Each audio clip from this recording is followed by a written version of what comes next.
Now to the biggest story from Africa. The world's longest river, the Nile, is at the center of a diplomatic war. 3 countries are locked in this battle: Ethiopia, the Sudan and Egypt.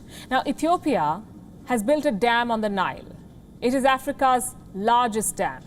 Egypt and the Sudan are opposing it. They say nobody can lay claim to the waters of the Nile. Now, Ethiopia remains adamant, and by now several rounds of negotiations have failed. Our next report tells you how this rift can explode into a major crisis for the continent. This is the biggest dam of Africa. For Ethiopia, the Grand Renaissance Dam is a matter of pride. But for Egypt and the Sudan, it's a major headache. Since the project kicked off in 2011, these 3 countries have been locked in a diplomatic dispute over the Grand Renaissance. Ethiopia has built it over the Nile River. 2 of its tributaries flow into Egypt and the Sudan. Both countries believe this dam could create more problems. This week, the 3 parties met in Congo to discuss the dam.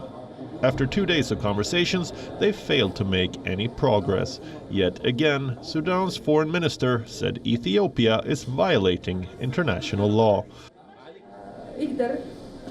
We are still placing our hope in the wisdom of President Felix to end these endless negotiations, which the Ethiopian side uses very well to impose a reality on everyone in a way that shows a clear violation of the foundations of international law and, more importantly, the principles of good cooperation between neighbors, which we all clearly called for.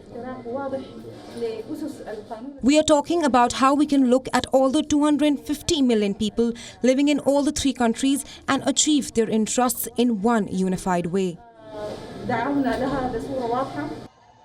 Both Egypt and the Sudan depend heavily on the Nile for different reasons.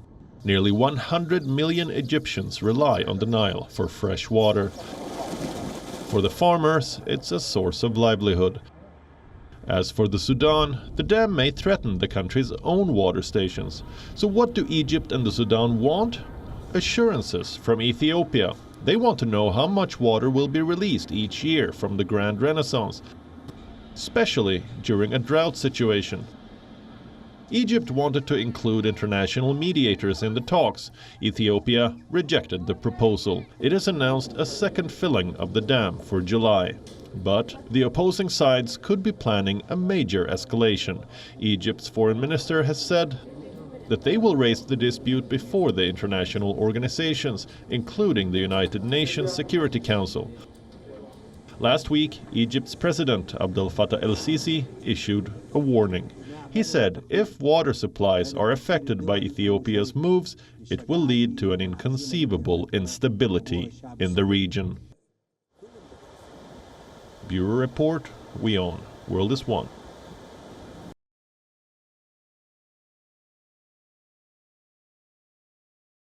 WION is now available in your country. Download the app now and get all the news on the move.